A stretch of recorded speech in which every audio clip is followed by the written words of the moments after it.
Hey everyone, welcome back to IT Samurai Teacher. My name is Shihab Abdul. Today we are covering the first steps of setting up a new Azure subscription for my company. I grab my Azure subscription. The first thing on the agenda is creating some resources groups. Think of these as folders for your cloud resources. They'll help us keep everything organized and make managing our Azure environment a breeze. Let's get started.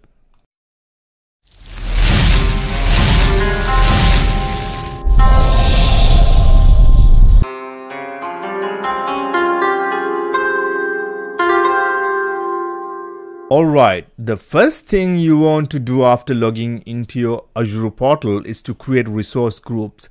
Resource groups are essential for organizing your resource in Azure, allowing you to manage and control access more effectively. Let's go ahead and create our first resource groups. Click on resource groups. You can see in the first page. In case if you can't see these resource groups in here, you go to the search bar and type resource. When you type resource, it will give you a bunch of stuff. So normally we don't click on the marketplace, we go on the services. That means Azure giving you the service. So you can see in here resource groups. Click resource groups.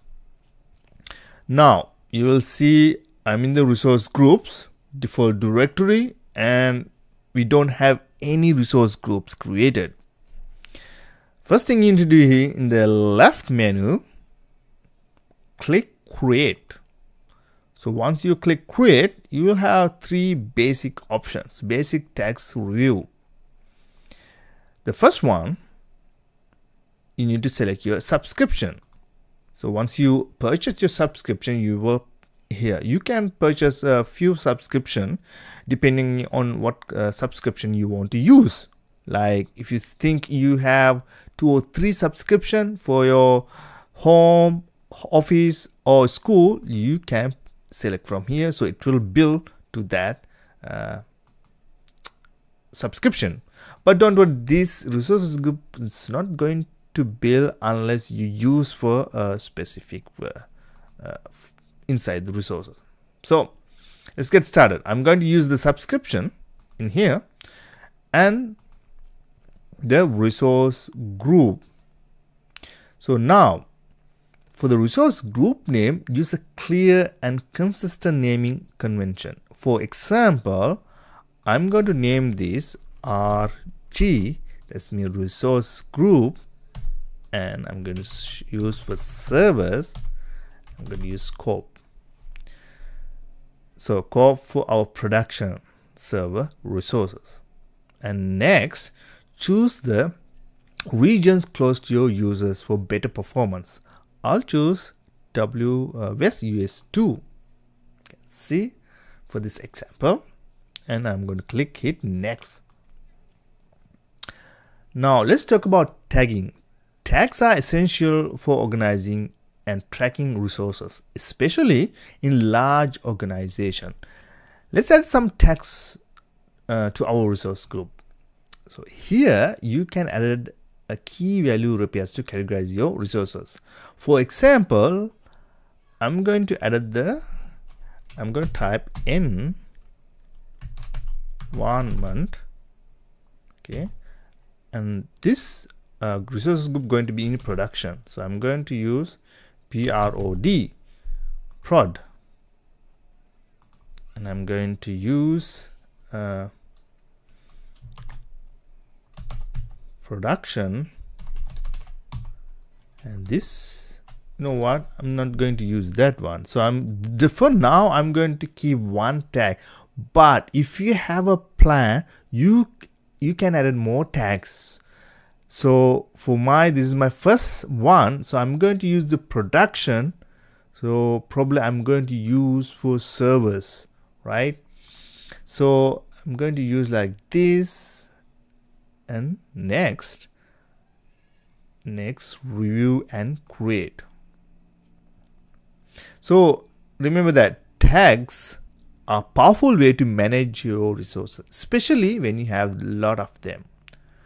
So once you have filled the form, just click review and create, and then you can see in here left side all the way bottom. Sometimes people get confused, they can't see anything, they think they're doing something wrong, but it's not showing you go next, it say create in the left side. Now Azure will take a few moments to get this up. So you can see resource group created. Creating resource group RG servers scope in subscription free trial succeed. So you will see the subscription and it's up. Great. Now that we have our resource group. Now you have your resources group ready. Now if you want to, you can do some security stuff. If you want to do some security stuff, in the first place, you just click to your newly created resources group, and in here you can see access control IAM. In here you can give access permissions. You can view, deny, you can access to this resource. There's so many things. You can create custom role assignments, roles. So there's so many things because you think that in the RG Service Corporation, there if you put some servers or any resources that you want to protect that other people not want to access, probably you can use this access method, right? You can add a role assignments. If you click role assignments, you have a bunch of built-in things. You can click anything you want and you can go next and you can select the members and assign. Now I'm not going to do anything that because this is my first resources group and I'm going to create some resources. So it depends. Now if I put the RG server corporate, like if I put a domain controllers to this corporate this folder inside the group, then I need to give access only for the system administrators, like not network administrator. So probably I'm going to put a deny or add a custom rule. This resources group only accessed by system administrators or system engineers, like those stuff. These like security stuff, I'm going to create a separate video in the future, that once I create my entire environment, then I will create one by one how I am going to organize with the security structure to access this resources group. Now that's it. We have successfully created our first resource group, added tags, and if you want, you can set up role-based access control. These initial steps are very crucial for managing and securing your Azure resources effectively. I hope you found this video helpful, and if you did, make sure to hit that like button, subscribe to IT Samurai Teacher for more tutorials, and click that bell icon on to get notified whenever I post a new video. Thanks for watching, and I'll see you my next video.